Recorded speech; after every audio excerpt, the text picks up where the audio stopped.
तो कहानी की शुरुआत में हमें जंगल के बीचों बीच एक खूबसूरत घर दिखाया जाता है, जहां डोरा नाम की एक छोटी सी बच्ची अपने कज़न डियोगो और अपने मंकी बूस्ट के साथ खेल रही होती है।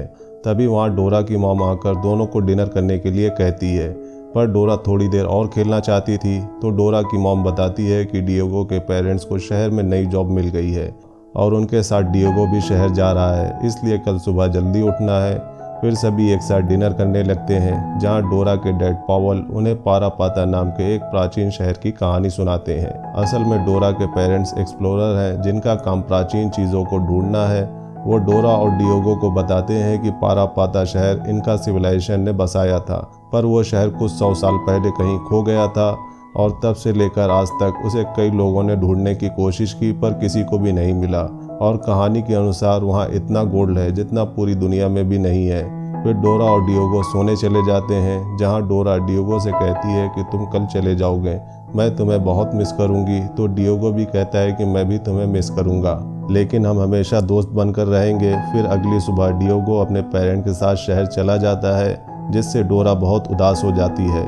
इसके बाद हम 10 साल के बाद का समय देखते हैं, जहां डोरा अब 16 साल की हो चुकी है और जंगल में एडवेंचर कर रही होती है, जहां वो पहले जंगली हाथियों से बचती है और फिर मगरमच्छ से बचते हुए अपनी मंकी के साथ एक गुफा के पास पहुंचती है।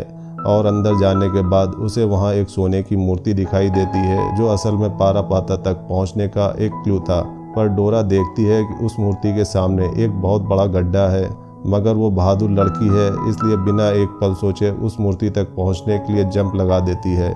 पर उससे पहले ही वो नीचे गिर जाती है, जिसके बाद वो अपने मंकी से कहती है कि जल्दी से मेरे मॉम डैड को बुला कर लाओ। फिर अगले सीन में डोरा उस मूर्ति को अपने पेरेंट्स को दिखाती है, तो उन्हें पता चलता है कि इस मूर्ति के अंदर पारापाता का मैप है। इससे डोरा बहुत खुश हो जाती है, पर उसके पेरेंट्स ज़्यादा खुश नहीं होते, क्योंकि डोरा को देखने से पहले ही उन्हें इस मूर्ति के मैप के बारे में पता चल चुका था। इसके बाद डोरा के डैड उसे बताते हैं कि मैप के अनुसार पारापाता पेरू नाम के एक जंगल में है और उस जंगल में मैं और सिर्फ तुम्हारी माँ जाएंगे, क्योंकि उस जंगल में बहुत ज़्यादा खतरा हो सकता है, इसलिए तुम हमारे साथ नहीं आओगी। ये सुनकर डोरा बहुत उदास हो जाती है। फिर अगली सुबह उसके पेरेंट्स उसे समझाते हैं कि हमारा एक परिवार शहर में भी है, जहाँ तुम डियोगो और पूरे परिवार के साथ रहकर शहर के स्कूल में जाकर पढ़ोगी। लेकिन डोरा शहर नहीं जाना चाहती थी, पर उसके मॉम डैड उसे समझा बुझाकर शहर जाने के लिए मना लेते हैं। इसके बाद डोरा फ्लाइट से शहर पहुंच जाती है, जहां उसे पिकअप करने के लिए डियोगो और उसके पेरेंट्स आते हैं और डोरा उनसे बहुत अच्छे से मिलती है, पर डियोगो का बिहेवियर पहले से काफ़ी बदल चुका होता है। इसके बाद वो सभी घर आ जाते हैं और घर पहुंचते ही डोरा अपनी दादी माँ से मिलती है और बहुत खुश होती है। फिर डियोगो डोरा को उसका कमरा दिखाता है, जो बहुत ही खूबसूरत होता है और उसे बहुत पसंद भी आता है। अब अगली सुबह डोरा और डियोगो एक साथ स्कूल पहुंचते हैं, जहां सिक्योरिटी चेकिंग के दौरान गार्ड को डोरा के बैग में बहुत सारी चीज़ें मिलती हैं, जिससे जंगल में सरवाइव किया जाता है, इसलिए गार्ड सभी चीज़ों को अपने पास रख लेता है। फिर डियोगो डोरा को समझाता है कि अब तुम शहर में आ चुकी हो और ये जंगल वाली आदतें तुम्हें बदल लेनी चाहिए। फिर दोनों क्लास में जाते हैं, जहाँ टीचर सभी स्टूडेंट से कल क्लास में पढ़ी हुई एक कहानी के बारे में पूछते हैं कि इसके बारे में कौन बता सकता है। तो पहले सैमी नाम की एक स्टूडेंट हाथ उठाती है और इतने में डोरा भी हाथ उठा देती है और उस कहानी के बारे में बहुत ही स्मार्टली बताने लगती है।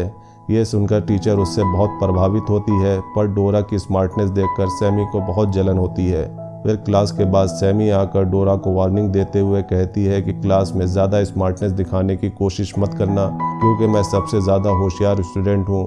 लेकिन डोरा उसकी बातों को इग्नोर कर देती है और इस तरह डोरा का स्कूल में पहला दिन बहुत अच्छे से गुजरता है, जिसके बाद वो घर आ जाती है। फिर हम देखते हैं कि डोरा अब रोज़ स्कूल जाती है और नए दोस्तों के साथ बहुत अच्छे से मिलती है और अपने पेरेंट्स से भी रोज़ फ़ोन पर बात करती है और वो भी उसे अपनी नई लोकेशन के बारे में बताते रहते हैं। लेकिन फिर अचानक डोरा के पेरेंट्स का फ़ोन आना बंद हो जाता है, जिसका मतलब ये है कि वो जंगल में अब एक ऐसी जगह पर है जहाँ नेटवर्क नहीं है। और इस तरह एक हफ्ता गुजर जाता है।